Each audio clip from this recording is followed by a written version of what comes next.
Welcome to the Peace Catalyst podcast, where we share stories to inspire, uplift, and encourage you in your peacemaking journey. I'm Becca Tyvel, and I work with Peace Catalyst International here in the Washington, D.C. area. And this week, I'm not joined by my wonderful co-host, Ali Bernison, but she is definitely going to be back for the next episode. This week, we're excited to bring a special conversation to you all based on an event that we held actually yesterday with Professor Miroslav Volf of the Yale Center for Faith, Life, and Culture, and Hurunnessa Fariad, who is a Muslim leader and the Director of Outreach at Multi-Faith Neighbors Network.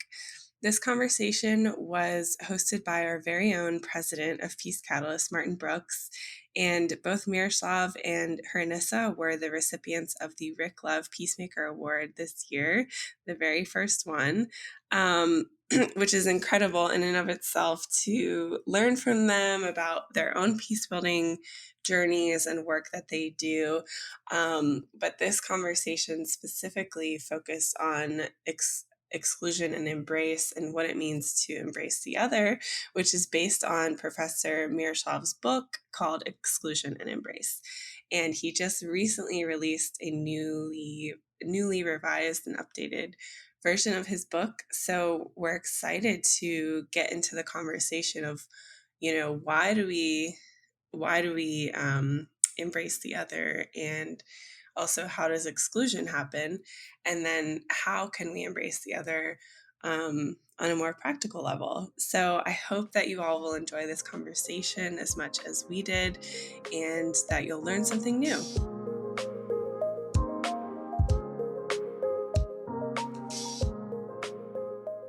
Well, I want to welcome the people that are coming into the podcast, the webinar that we're doing on Exclusion and Embrace. We're delighted to have Professor Miroslav Volf with us and Hurunnessa Fariad, and we're going to have a wonderful conversation here in a few minutes. Based on the book, Exclusion and Embrace, that Professor Volf and Miroslav wrote and revised recently, a couple of years ago.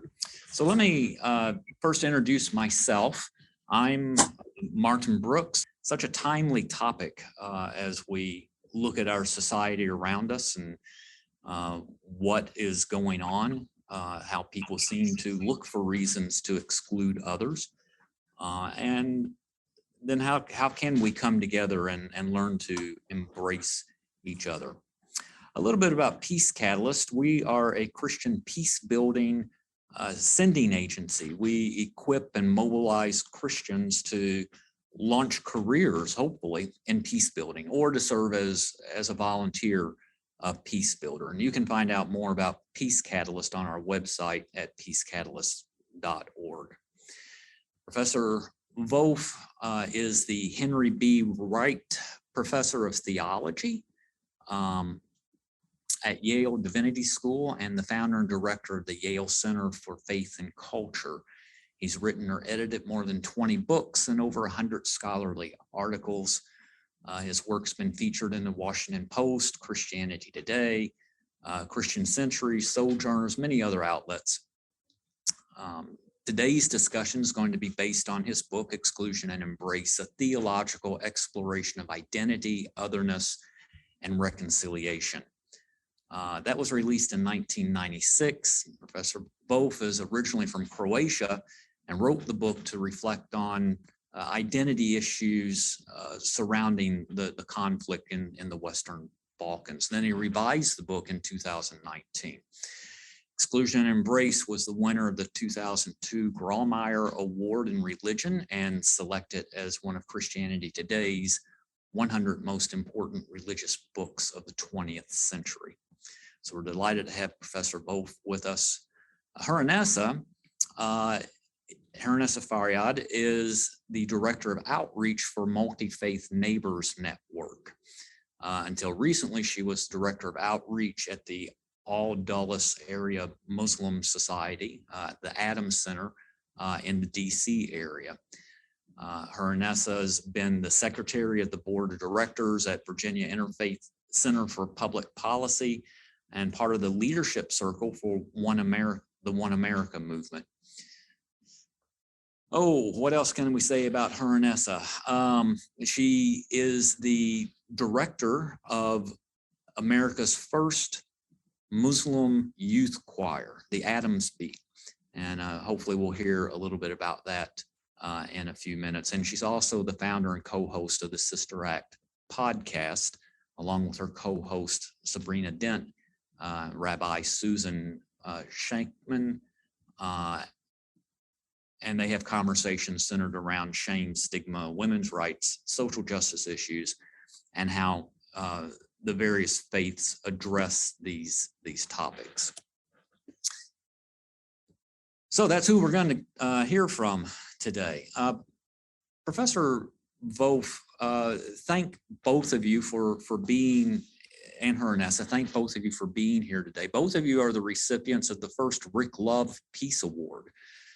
We presented that earlier this year. We'll be doing it again next spring. If you're interested in learning more about that, check out our webpage. We'll be announcing receiving recipients or applicants for this coming year's award. But you two were the very first.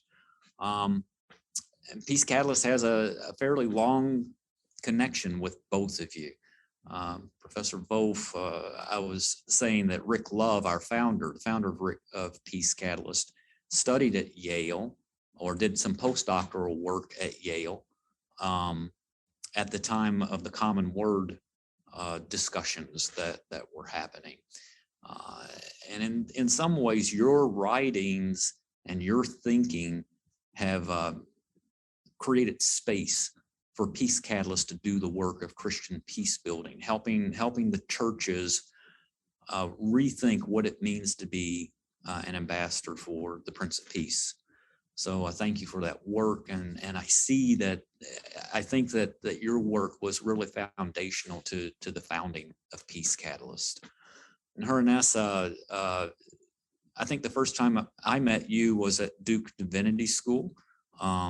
And you've done many things with Peace Catalyst through the years. You're a practitioner. You are one who bravely crosses lines of difference and enters into these discussions. And it's just been a delight to work with you through the years. You've come to Louisville, Kentucky, where I'm located.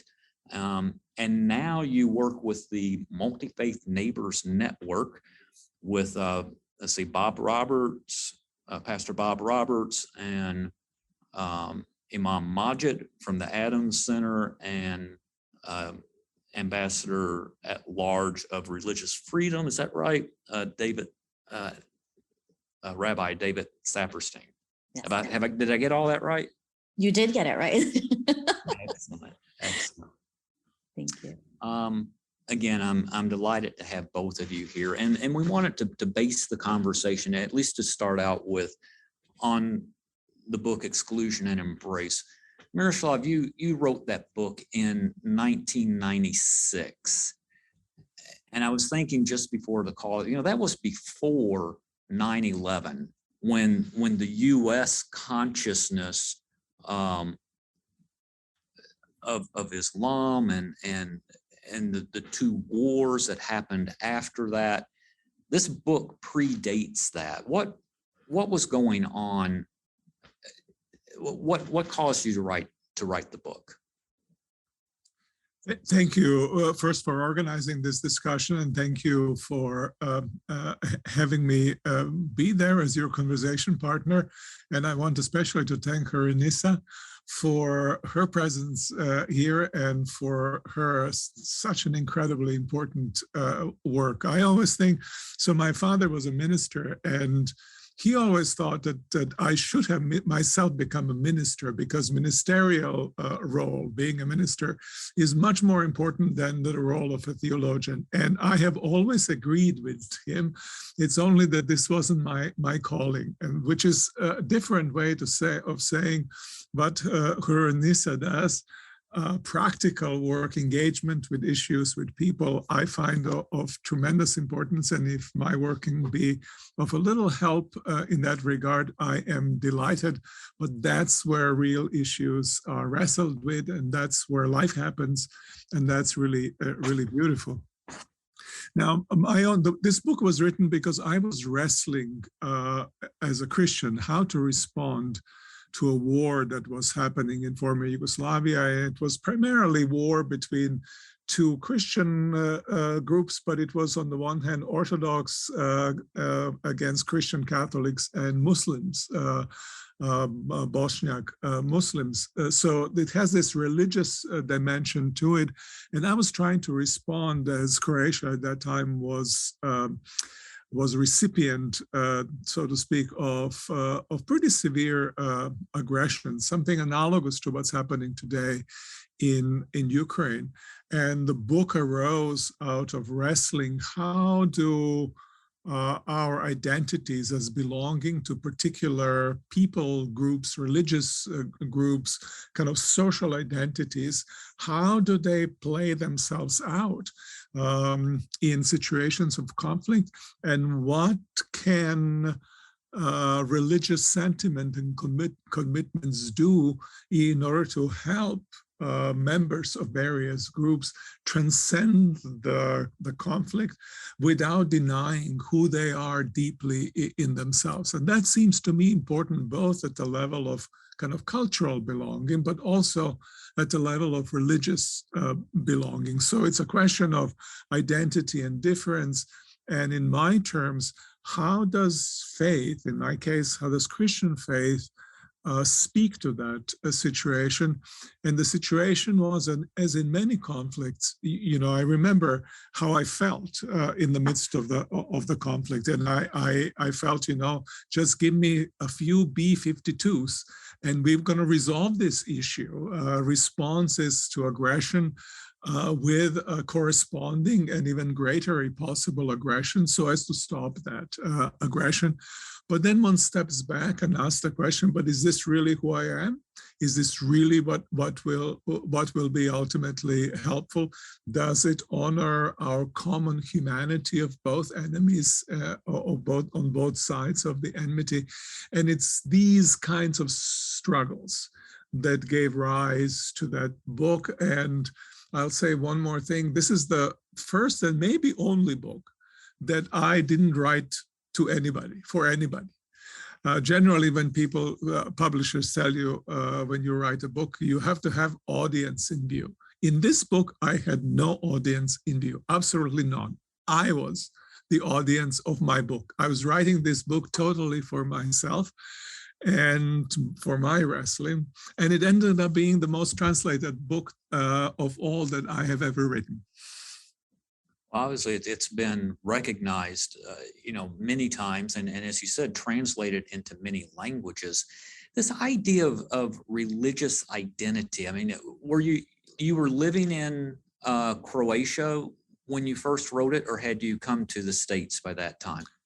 By that time, I had already come to the States, but I have been living in Croatia or in Europe, and then coming regularly for teaching in Croatia during the entire conflict. So, though I didn't live full time, I was still there, present. I lived in exile with students for one semester teaching. As we observed then from the exile, bombardments and aggression that was going on. But it was written primarily in Los Angeles and then also in Germany.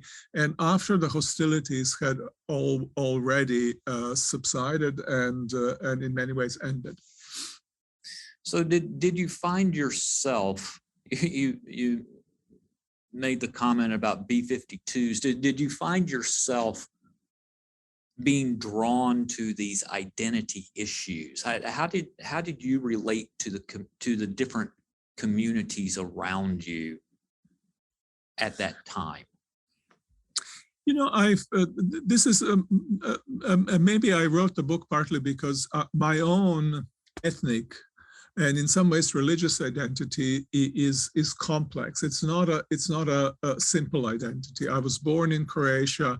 My father is partly Croatian, but he's also partly German. My mother is Croatian, but she's also Czech.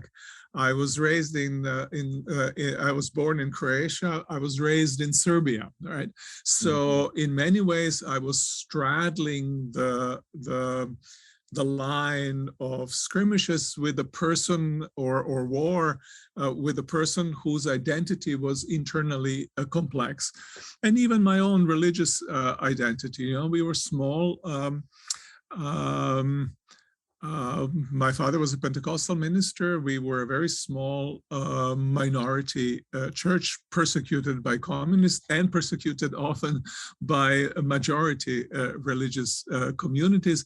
And at the same time, during communist rule, we forged a certain kind of unity among religious traditions. And by the time I was growing up, I had friends in Catholic, among Catholic and Orthodox theologians. We were all together because we were all under pressure from an outside force.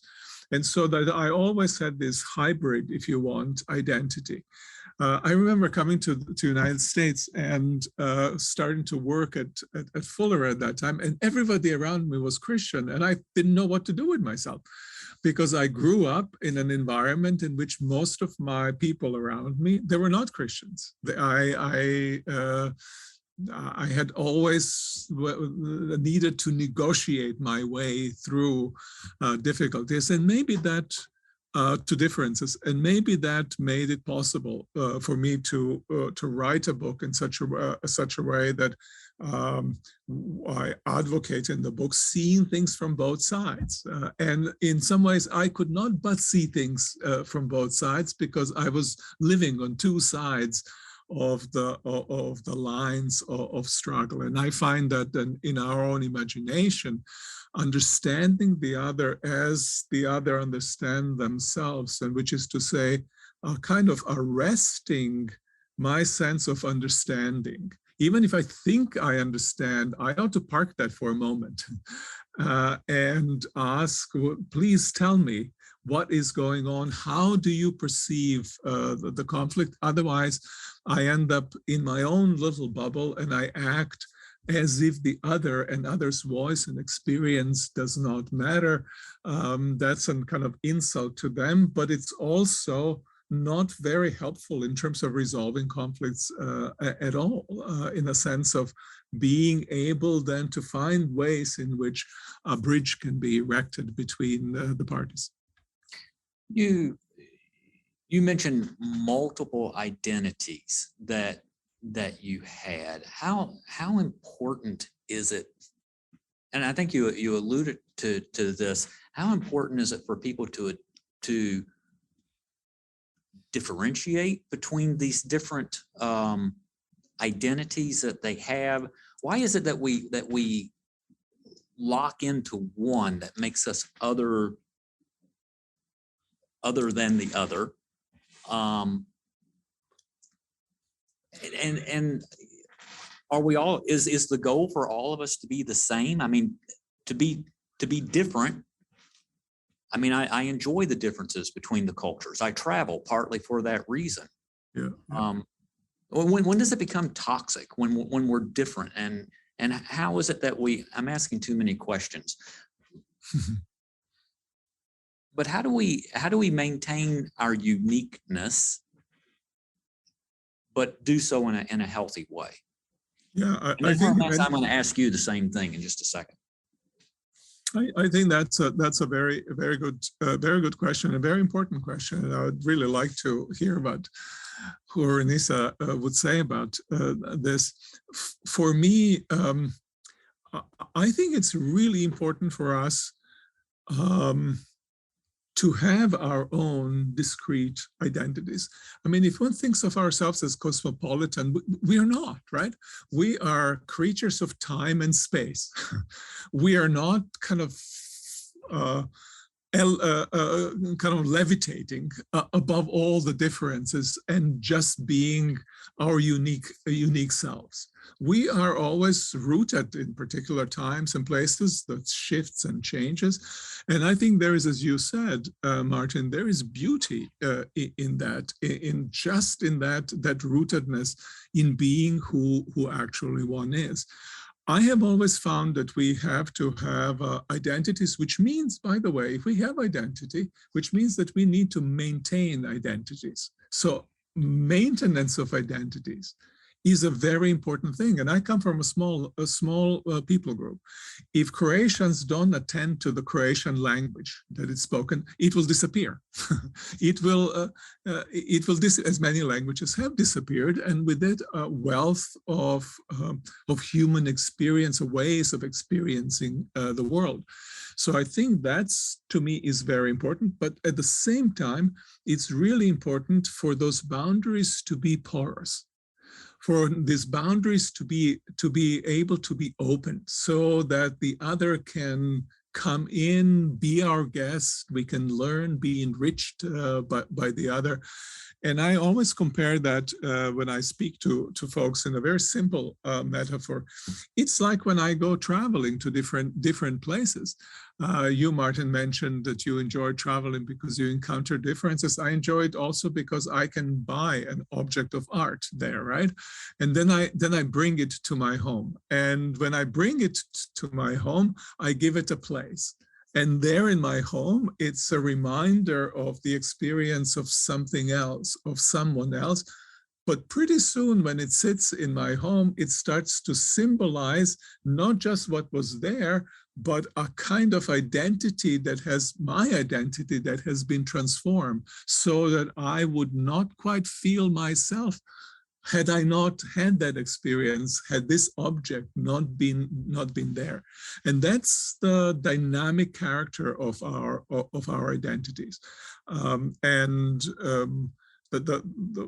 When identities become toxic is when they feel that they need to close themselves to the other, close themselves to learning from the other. And generally that feeling of needing to close oneself off comes in a situation when one feels for some reason threatened, either actually threatened or imagine oneself as being threatened.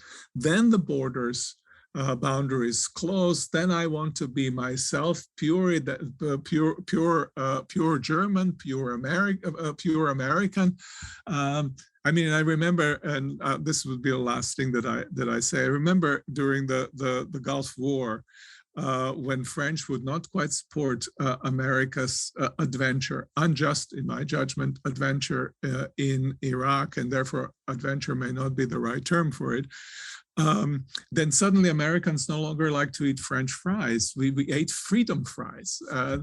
That's a kind of stupid and silly example of how we exclude the other when we are in conflict, where we somehow feel threatened or insufficiently appreciated by the other. So both affirmation, joyful affirmation of identity, but also joyful affirmation of other and what other can mean for my own identity and help it to blossom in ways that it otherwise would not. It's beautiful. You talked about having porous, our boundaries being porous. You talked about labeling, using labels like the freedom fries. Hurunnessa, you work with an interfaith group, a multi-faith group. Just that distinction would be interesting. But how do you keep porous borders in your own heart when you have faith convictions that don't necessarily align with the Christian faith and Jewish faith that you're interacting with, or the people that you meet? Professor Volf said that when we feel threatened, that we tend to respond, or we can respond in toxic ways. How do you protect your heart from all of that? How do you engage the other? Thank you so much, Martin, for this conversation and that question. And want to thank Peace Catalyst for bringing this conversation to the table. I think it's an amazing topic to talk about, and it's a catalyst to other conversations that also need to happen surrounding these issues that are so prominent in Professor Miroslav's book. And it's an honor to be the recipient of the first Rick Love Award with Professor Miroslav, because when I read his resume, I was like, what? You picked me with him? And Yes, you did. I was like, wow. I was like so honored, because your resume is just amazing. And the work that you've done and the books that you've put out have really touched so many people's lives, not just Christians, but Muslims and people of other faith as well. And it's remnant of what we as faith people try to implement in our lives. And taking into consideration what you said before, that I hope what I write is stuff that myself and others like myself who are practitioners of these topics of inclusion and making sure that the other person is being heard is so important, because it's not just a layer of knowing the theology and practicing it yourself, but it's also practicing it with other people around you who are extremely different than you, think different than you, pray to God differently than you, and have different viewpoints on issues. When I got into this field, I knew that there were going to be differences, obviously, and the differences between the Christian faith, the Muslim faith, the Jewish faith, or any other faith is there for a reason. And in the Quran, our holy book, God says, I made you into nations and tribes so that you can learn from one another. He made us different because there's beauty in that. The difference were supposed to be things that bring us apart, but bring us together. And we can celebrate that. They weren't meant to be topics and excuses to wage war on each other. They were meant to bring people closer together. As an example, when our Prophet Muhammad left Mecca, which is a city in Saudi Arabia right now, to Medina. Medina was known as Yathrib before he came. He was called to Yathrib because the tribes in Yathrib were at practically war with one another. And these were Arabs who were not Muslim. There were some Jewish tribes there and some Christian tribes as well. And they called him because the prophet was known to be a trustworthy person, an honest person, an arbitrator within the community in Mecca. So he was being persecuted in Mecca because of his preaching of one God and the ways of Islam, our religion, that he ended up having to leave Mecca to Medina. And when he went there, throughout the whole time he lived there, he was never rejected by any of the tribes or any of the people who were of a different faith group. And why is that? Why is it that somebody who could come from a different community, from a different religion, come in and teach people about how to live together without changing those people's religion, without making those people feel that they're any less, without making people of other faiths feel that they have to change in order to be accepted? This was over 1400 years ago. There were Christians, there were people of the Jewish faith, there were people of no faith, and just pagan Arabs who were just worshiping what they wanted. They were protected under the rulership of Islam under the Prophet Muhammad in Medina. They were able to go to their churches, they were able to go to their synagogues. And these are examples that a lot of people don't know about when we talk about Christian, Jewish, Muslim relationship during the life of the Prophet. And why would I bring this to the table is because these are examples of how our religion talks about these things. And it's exactly the same thing of what Professor Miroslav points out in his book from the Christian faith, is that you can't come to the table and have a relationship with people in your community that are different than you in belief. And sometimes it's extremely different. I've had conversations with my evangelical Christian friends and coworkers on various topics, one being the whole abortion ban recently. And my friend and I completely opposite viewpoints on this. And we were going back and forth very respectfully. And at the end, we both made our points. And then we said, okay, let's go have some coffee. Because we were able to leave that conversation there, knowing that we can contribute to that conversation in a healthy way, but without demeaning one another, without putting one person down, without making the other person feel that their opinion and their belief is not valid. And that takes a huge part of our self-reflection and knowing that we are confident in ourselves and our beliefs, and we're strong in that, doesn't mean that what the other person is saying is going to delegitimize what you're saying or what you're believing. But you can have a healthy conversation. And again, debating these things and having conversations about theological issues is great. But now what are we going to do with that? And that's when the practitioner part of our work comes in, because Professor Miroslav puts in the framework of what religions need to look at and how they're supposed to look at things. And even though it's from a Christian point of view, I think anyone who can read his book will say that, hey, I can use this from my own perspective as well. And I can use these points that he's making to ameliorate situations within my community, within the people that I live with, and people in other communities, because that's what our faith teaches us. So that's so interesting to me that you read Miroslav's book and find application within your own community. I was wanting to ask about that later in the conversation about the universality of the principles. But I want to circle back to one of the things you said, Hurunnessa, was that when Muhammad came into a new community, it was a diverse community. And I remember stories of Christians as he was gaining more power. Christians came to him to build alliances with him. And when it came time for prayer, he allowed the Christians to pray in his mosque, as an example of how we should get along. And I hear you and some of my Muslim friends drawing on those examples as inspiration for why we need to reach out. And yet, that doesn't always happen. When I recently visited Sarajevo, we took a group of students from Notre Dame to see some of our staff there and to learn from the peacemakers that were there. And we were interviewing a man who had served in the Yugoslav army. And he said 5 years before the conflict, if anyone had told him that they would disintegrate into civil war 5 years later, he first would have laughed and then he would have been insulted. He said, because we were living in the same communities together with each other. We sometimes intermarried, and our buildings of worship were within the same communities.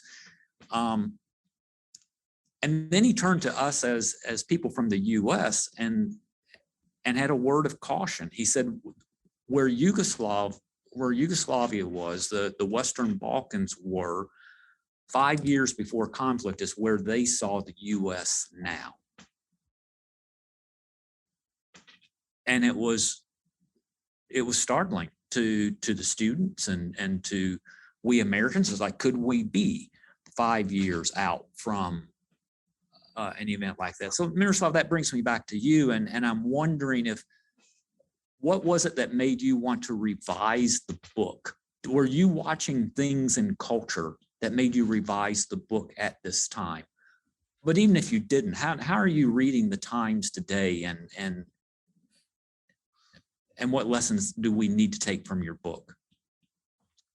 Yeah, so second edition was partly triggered. I think it was triggered by a letter that I received from an acquaintance. I think I'm not sure that I ever actually met him in person, but he's read my book and then he wrote me and said, your book is relevant today. And he was writing this in something like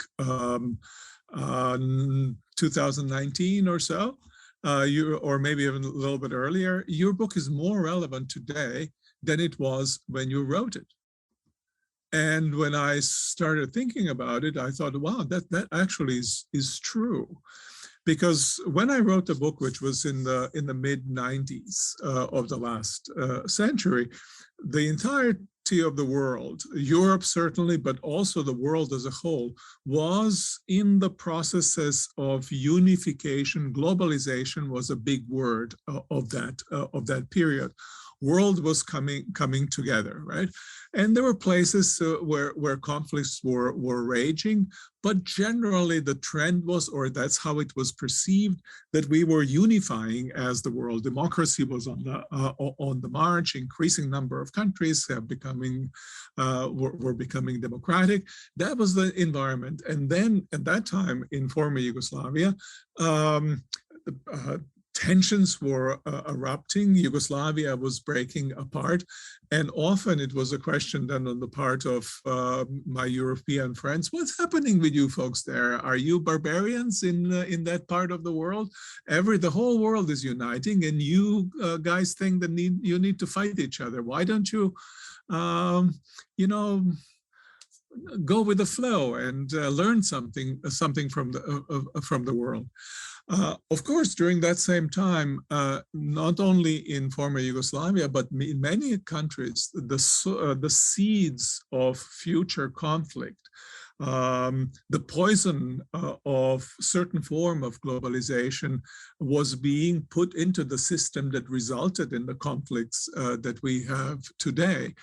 But as it turns out, today, for many different reasons, and we could spend quite a bit of time analyzing those reasons, we are in an identitarian moment associated with autocratic forms of government as well. And that's so with the great powers of today, and that's so also in individual smaller communities.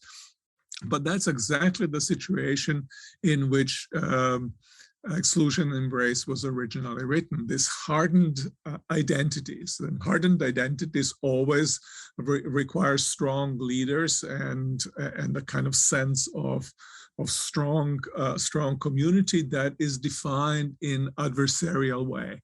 And that's what we have today, and I think that's what we need to speak to, because the future of the world cannot be kind of splintering right at the time where our destinies are so incredibly intertwined and united. And that's just in terms of survival of the world and thriving of the world, but also for me, I mean, my fundamental values are values of the Christian faith. And Christian faith is a universal faith. Each individual person is equal before a God and worthy of equal care. Islam is a universal religion honoring particulars, but nonetheless universal. And therefore, we need to strive for the unity of humanity. And maybe I'll put the last few sentences. What partly motivates me in writing this book and other work that I do is I'm really firmly believe that none of us can flourish unless we truly all flourish. That is to say, the destiny of each individual person, and not just of each individual nation, is bound up with the destiny of everyone else. And that is, I think, the reality of our lives. It's not a theory. It's actually right now a reality of our lives that is tangible. It used to be it's always been reality of our lives. It just wasn't as tangible as it is today. Right now, it is tangible. And yet we are in this conflicts, vying with one another, trying to satisfy our own interests. And my question was then, and it is now, how can we who are different, legitimately different, joyfully different, how can we as such live together in the same common world under, I think the best way to describe it, we all live under the same roof. We are in a single home that is our world. And that's the challenge of our time. So Hurunnessa, what's the answer? Yeah. How do we all live under this? Yes, I'm so glad. This is exactly order. I'll describe the problem, and right. Hurunnessa will solve Hurunnessa it. can fix them for us. We will fix it today, Professor. That's it. We will. It was waiting for us. I love it. So when I hear Professor Miroslav and other theologians and scholars and talk about what religion says in terms of inclusion and having everyone at the table I advocate a lot for women, because when it comes to faith issues and multi-faith work, a lot of times women are left out. So I will be the one always pointing out the 2 women on stage compared to the 6 men that are on stage. And that is part of our work too, that we have to call things out when they're not equitable. And women are here just like men are. We're part of the human race. We have needs, we have things that need to be addressed. And in light of that, and in conclusion with that, the idea of othering other people, and I loved how Professor put it, that in order for us to flourish ourselves, the whole world has to flourish. Other people have to flourish too. Otherwise, there's a lot of inequity. And we do see inequity in a lot of different things that we do nowadays. Some of the things that I've seen work with people of other faith groups and my interaction with them is to really see them as human beings and to come up with things that you can do together to fix things in the communities. I'm all about that. If someone is on stage and they're talking about my religion says this, my religion says that, as someone who's on the field and as a practitioner and they're not doing anything, for me, they're not giving me examples on how to actually fix issues and address issues that are really dire in communities, whether it's in the United States or overseas. I normally train people, especially women, in public speaking and multi-faith engagement. My biggest passion in all of this work is advocating for religious minorities in Muslim majority countries. And that's my passion because it's part of who I am as a Muslim. When I read about the history of Islam, when I read about what God says in the Quran, it encourages me to advocate for those who are not of my faith. I would feel highly hypocritical if I'm just advocating for Muslims and there's Christians being persecuted in Muslim countries like Pakistan and others. It would be hypocritical for me to say I'm only about Muslim women's rights when Jewish women, Christian women are being persecuted as well. So it's always, if we were going to other people, we have to other them in the sense that we see ourselves in them, and that we have to come up with ways in terms of engaging them and giving them the ability to stand up for themselves. The women that I teach from different parts of the world are Muslim, and they're Christian women, they're Catholic women. And a lot of the Catholic women wear habits and they're sisters, and they work in communities where they're marginalized. They don't have running water. They don't have proper access to healthcare. And they feel sometimes intimidated speaking about these things because they're physically very obvious that they're Catholic because of the clothes that they wear. Just like when I walk outside, everyone who sees me knows that I'm Muslim, so they view me a certain way. And so me as a Muslim woman teaching these Catholic women to become more confident in who they are is part of my faith. I'm helping another person from another faith advocate for themselves. And that is what we need to do. We need to cross that line and say, I know you worship God differently than me. I know you might view things differently than me, but that's okay, because you have your path in this life and I have my own path. It doesn't take anything from me to teach you these skills. And so I've made friends with women from different parts of the world who I would have never met had I not gone into this work. And I love that.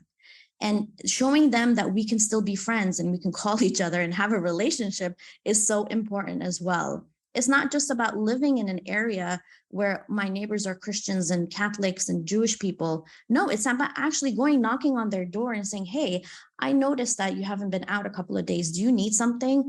I've noticed that you were limping or you're using a walker. What do you need? How can I help you? This is what our religion teaches us. This is what Professor's talking about when it's talking about going out and actually embracing people, not just, oh yeah, I'll put up with them because they live on my street. That's the bare minimum. But if we don't move and we don't shake things up, and Professor's right, what happened in his hometown is going to happen in different parts of the world because we are not connecting to one another. We don't feel the empathy of the needs of the people around us because they're not like us. Like, oh, who cares? They don't follow my faith or they don't look like me. I'm not going to do anything. No, that's going to drive this world apart. How are we going to leave a future for our children in peace if we're othering people in a negative way, if we're pointing things out and marginalizing them and not giving them the accessibility to things that are their human rights? These are the issues that we need to come in hand. So when I was at Adams Center, which is probably the second largest mosque here in the United States. I had the privilege of working with different communities. There's a huge opioid issue in West Virginia that the evangelical Christian community, myself and the Jewish community work together. And we bring the youth into this also. We expose them to these issues and we have them come up with ideas of how they can fix things. We did drives to collect things for the center. We collected money to give to the center so that the people who are in recovery are not on the streets and going back to drugs, because that's the only way they can live their life. And we have to understand these things that are affecting people, drugs, alcoholism, things that are deteriorating people's lives, affect all of us. It's not a religious thing, it's a human thing. And we have to come together and see the issues in our communities and find people to work together to fix those things. I know a lot of people have conversations of religion, but that's not going to fix things. I think we're at a point where we do need to move and we need to come up with ideas where we're actually being able to stand up for one another. If our neighbors are being persecuted, we go and stand in front of their door and we say, no, you cannot come in because they're my neighbors, they're my friends, and I'm going to protect them, even if the perpetrator is from our own background. So I think both of you have said religion can be part of the answer, but we've all seen toxic versions of it too.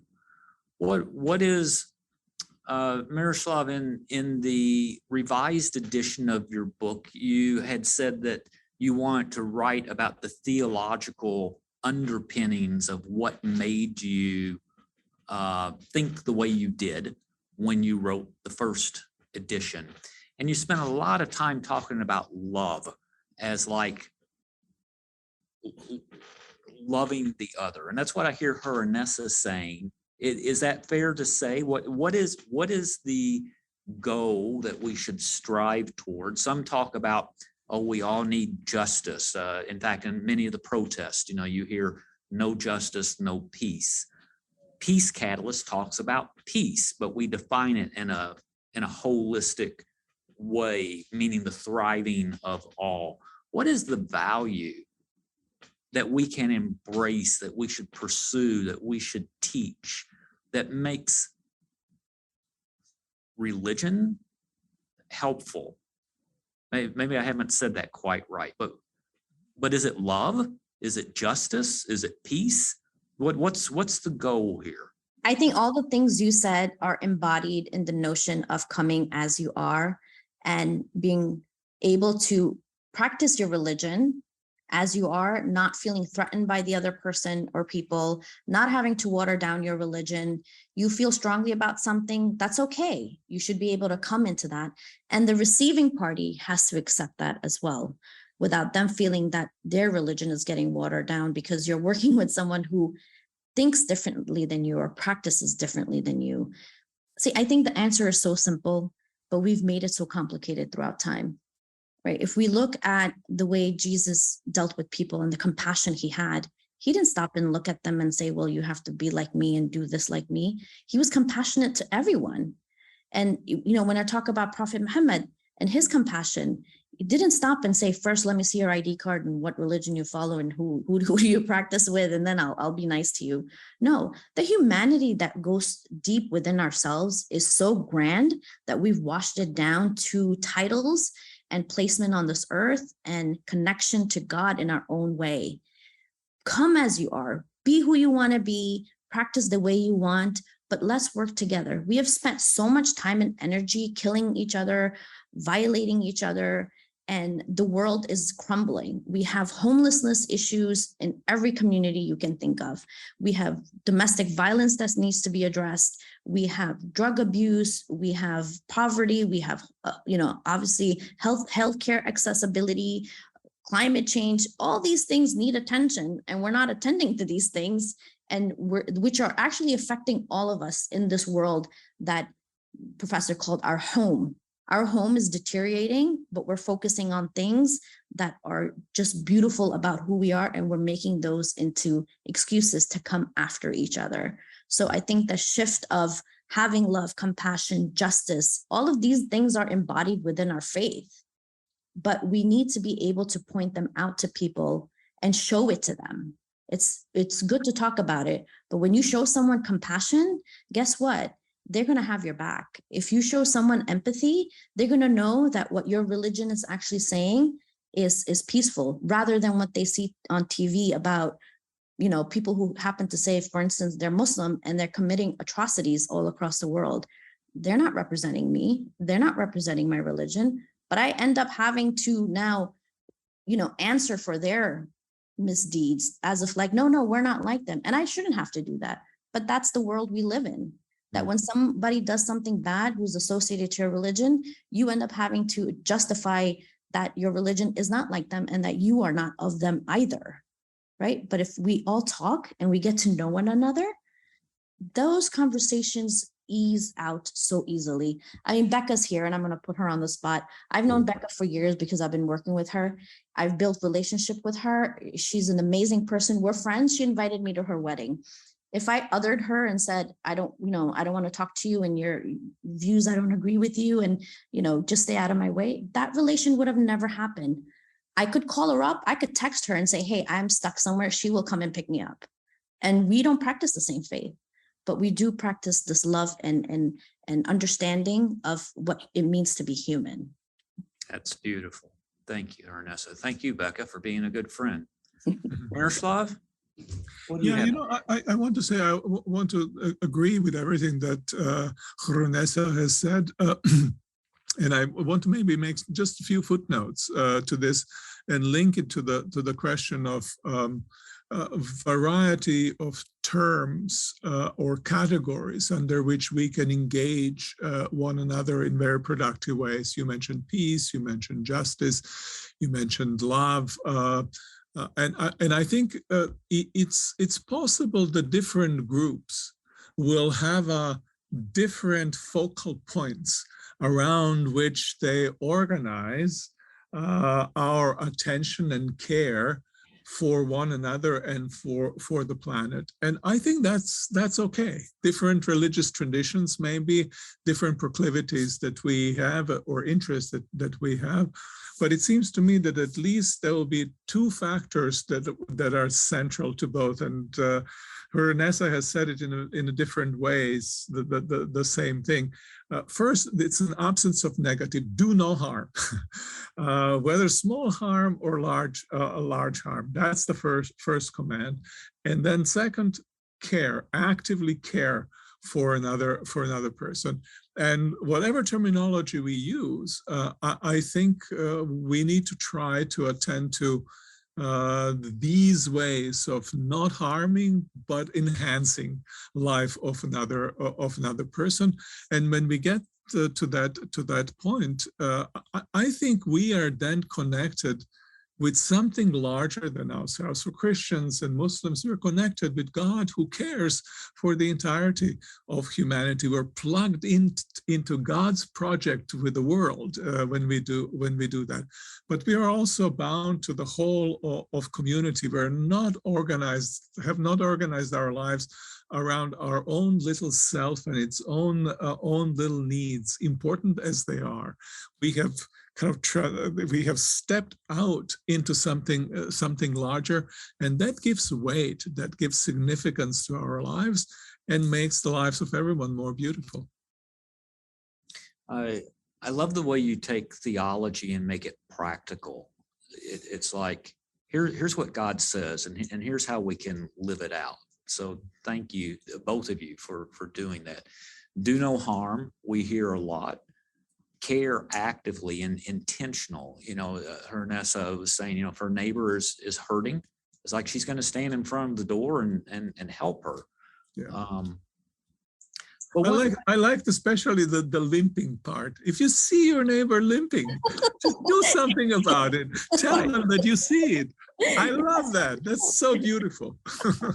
What happens when you see your neighbor doing something that just triggers you? That it's like, oh, that is so counterproductive to everything that I stand for. And you feel this, your stomach begin to knot up. I can give you an example of that, Martin. I have a neighbor who puts up flags that my kids have such a hard time with. And they told me, like, don't talk to him, don't do this. And I'm not about that. I always talk to people who are normally not part of the choir. And so every Eid, which is our holiday, I normally give out gifts to my neighbors. It's usually like boxes of cookies or candy or something. And my kids told me, don't give him one. And I said, no, that's not right. I said, look, I might not agree with him, but he still has the right to be respected as a human being. Mm-hmm. And so I went, and I've never talked to him before. And when I had moved in here, and I gave him a box, and he was so moved by it that every time he sees me, he stops if I'm moving, he'll stop my car, or he'll stop and he's like, hey, how are you? What do you need? I can help you. And, let me know if anything, because he knows, like, I'm a single mom, I'm taking care of my kids myself. And so he understands that, like, if something goes wrong, and he's offering to help me. But see, if I had seen him as this, oh, he's putting up flags of things that don't agree with, I would have never abandoned that connection with him. Right? I would have never been able to see him as a human being, and he wouldn't have seen me as someone who cares for him. Right? As human beings, we want someone who can connect to us. I'm sure he has a story. I'm sure he has hurt, and whatever he puts up might be completely in disagreement with me. But I didn't want that to stop me. I went to him on purpose because I said, no, I want to hear his story. And now, like, out of all the neighbors, he says hi to me the loudest.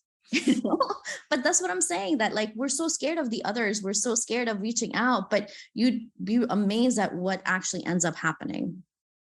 So I love the intentionality of your reaching out, and I just think that's so important for us to deliberately cross these lines of difference. When I look at Jesus taking his disciples to Samaritan villages and across the sea to Gentile areas, to places that were uncomfortable, perhaps, for his followers, but he was modeling and teaching to be intentional about reaching out to the other. That's important.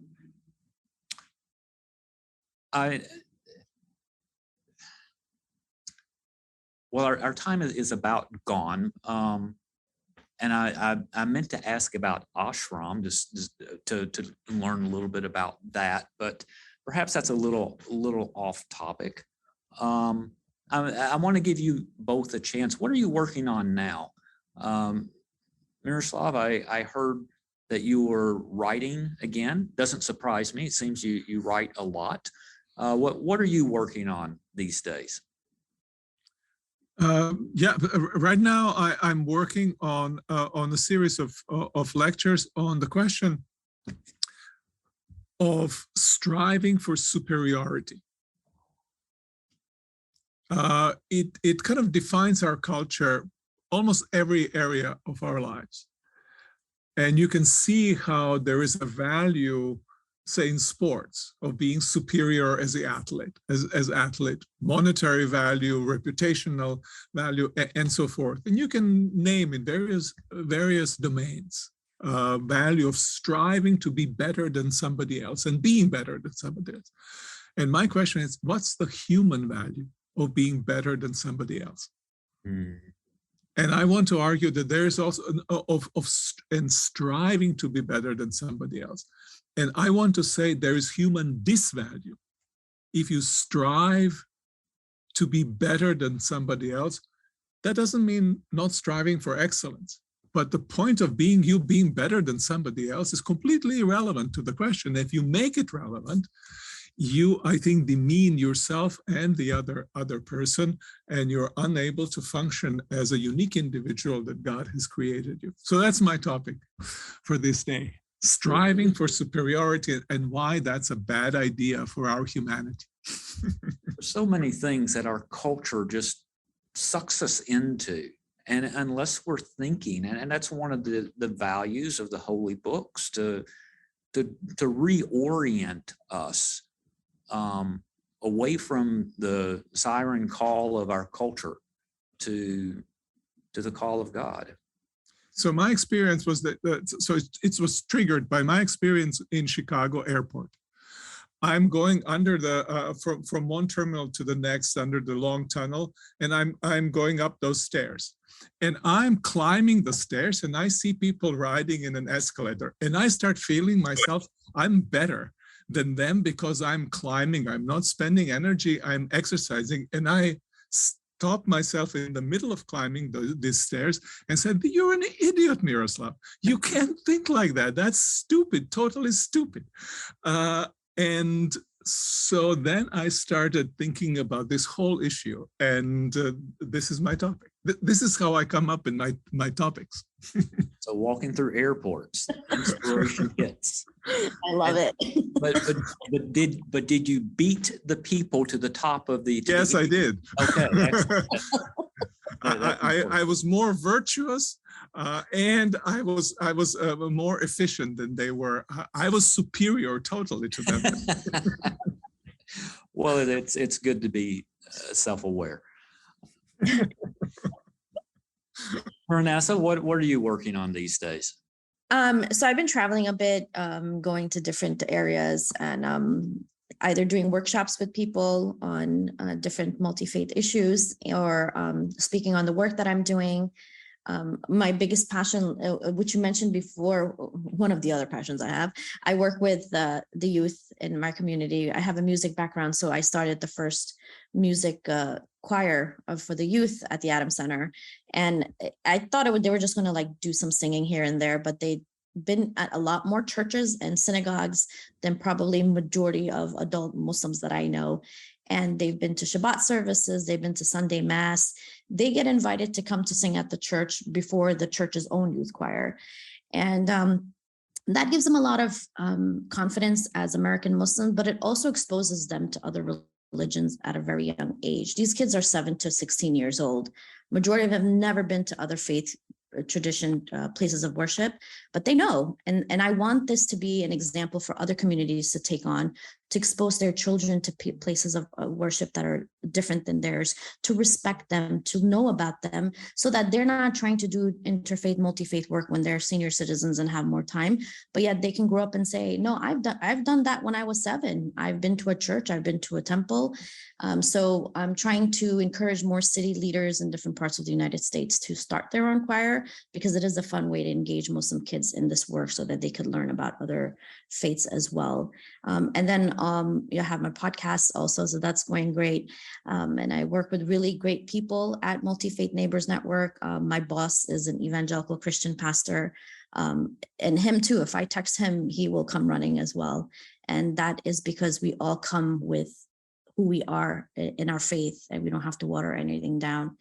And I think that is such a great way to build relationships with people and keep that going for ourselves. Well, thank you for that. Young people, children are great bridge builders. They help us realize that, we all love our children and celebrate when they thrive. And it's just a great visual to bring us together. In Peace Catalyst, we talk about understanding the other, connecting with the other, and collaborating with the other. And I see both of you as partners in that, in helping people understand the other and connect with the other and find ways to collaborate toward building this peace, this love that we need to thrive. So thank you for that. Thank you for your time today. To our people who joined in, thank you for giving us this hour of your life. And we greatly value your partnership in pursuing shalom, the mutual thriving of all together. If you want to learn more about Peace Catalyst, you can, we have a podcast that Becca is one of the hosts of. You can check that out at the website at peacecatalyst.org. Hurunnessa, if people want to learn more about your work, where should we send them? So at Multi-Faith Neighbors Network, our website is mfnn.org. You can sign up on our newsletter and get to know the work we're doing. I'm pretty active on social media, on Facebook, Twitter, LinkedIn, and Instagram. If you want to follow me and my work, that would be great. way of connecting with me as well. And if anybody wants to email me, my contact information is on our website. Please feel free. I would love to get to know you guys as well. Thank you so much. Miroslav, how can people track with your work? Yeah, so I'm also on the social media, Twitter these days, mostly, not so much Facebook. But I think probably the best is yale.edu/faith. And that's the website of our center, and you can see what we have done, what we're doing, and and go I from noticed there. that you have a podcast. Oh, we do have yes, we do have a podcast as well, and that's For the Life of the World. The podcast is. Very good. Well, thank you both so much for your time today. You're both inspiring. I'm so glad that you were the first recipients of the Rick Love Peace Award, and we look forward to see who will come after you, who will be receive the award this coming year. Blessings to each one of you, and thank all of you for attending today. Thank you very much for hosting us. Thank you. Thank you, Professor Miroslav. It was really nice. Thanks. Very good to meet you. If you enjoyed this episode, please rate, subscribe, and review on Apple Podcasts, Spotify, or wherever you listen to podcasts. And to learn more about Peace Catalyst and support our peace building work, please visit our website at peacecatalyst.org.